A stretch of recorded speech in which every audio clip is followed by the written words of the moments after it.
नमस्कार। भक्ति रस में आप सभी का स्वागत है। आज की कथा में हम जानेंगे भगवान विष्णु की एक और लीला और उनके हयग्रीव अवतार के बारे में। साथ ही में यह भी जानेंगे कि क्यों देवी लक्ष्मी ने दिया अपने ही प्रभु श्री हरि को सर्वहीन होने का श्राप। चलिए कथा को आरंभ करते हैं। ये कथा अगर आपको पसंद आए तो प्लीज़ मुझे सपोर्ट करने के लिए मेरे चैनल को सब्सक्राइब करके वीडियो को लाइक ज़रूर कीजिएगा। एक समय की बात है, हयग्रीव नाम का एक राक्षस था। उसने देवी भगवती की आराधना की और उनसे मिले हुए अपने वरदान के मद में पूरी सृष्टि में विनाश करने लगा।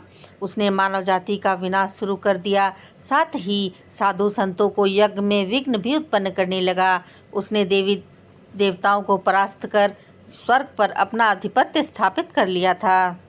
हयग्रीव के बढ़ते हुए अत्याचार और पाप के बोझ से देवी धरती व्याकुल हो उठी। तब वह देवताओं के पास गई और अपनी व्यथा उनको सुनाया।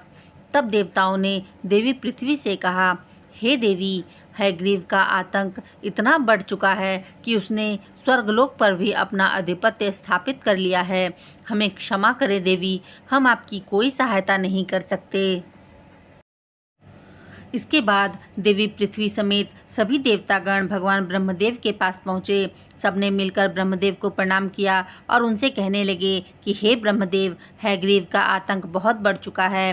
पृथ्वी समेत सभी देवतागण उसके भय से आतंकित हो रहे हैं। कृपया उसके अंत का कुछ उपाय बताइए। तब ब्रह्मदेव ने कहा कि हे देवराज, हयग्रीव को मिले हुए वरदान के आगे तो मैं भी असहाय हूँ, तो मैं भी आपकी कोई सहायता नहीं कर सकता। अब तो केवल श्री हरि ही हमारी सहायता कर सकते हैं।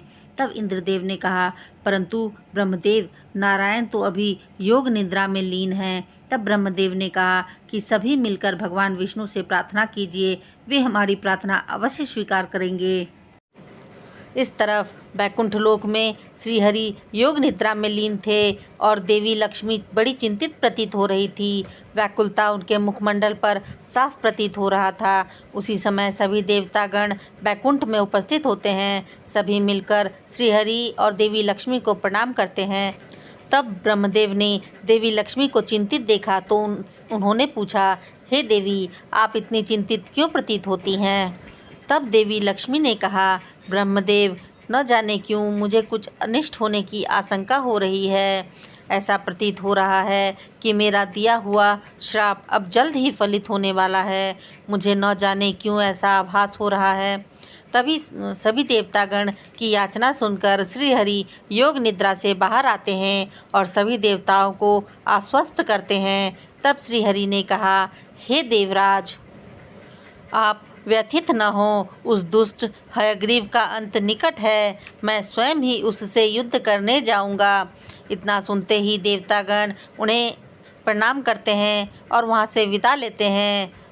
इधर पृथ्वीलोक पर हयग्रीव अपने मद में चूर होकर भगवान विष्णु को युद्ध के लिए ललकारने लगा था। हयग्रीव की बातों का उत्तर देने के लिए श्रीहरि विष्णु स्वयं उसके सामने उपस्थित होते हैं।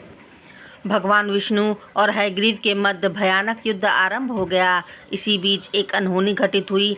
भगवान विष्णु के धनुष की प्रत्यंचा टूट गई और धनुष जोर से खींचकर भगवान विष्णु के गले पर जा लगा, जिससे उनके धड़ से सर दूर जाकर गिरा। भगवान विष्णु का शरीर वहीं निढाल हो गया।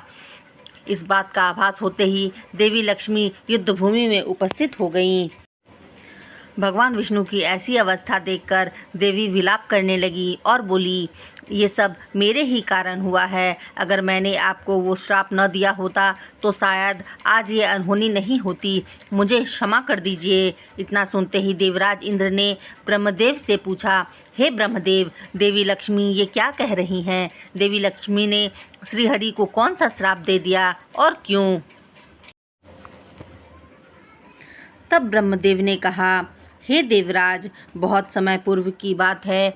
एक दिन देवी लक्ष्मी बैकुंठ में बैठी थी। उनका रूप बड़ा मनमोहक प्रतीत हो रहा था। उस समय श्रीहरि एकटक देवी लक्ष्मी को देखकर मुस्कुराए जा रहे थे।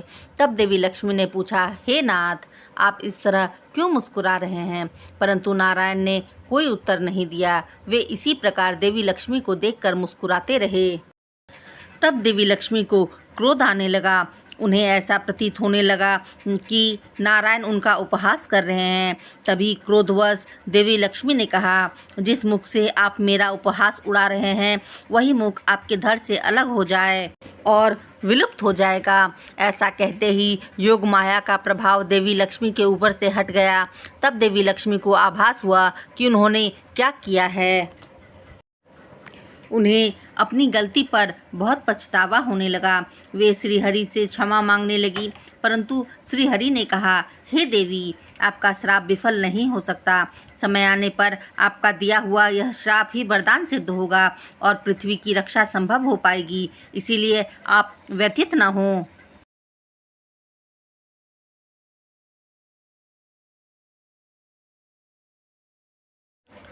फिर ब्रह्मदेव ने कहा, हे देवराज, इस तरह देवी लक्ष्मी ने भगवान विष्णु को श्राप दिया था।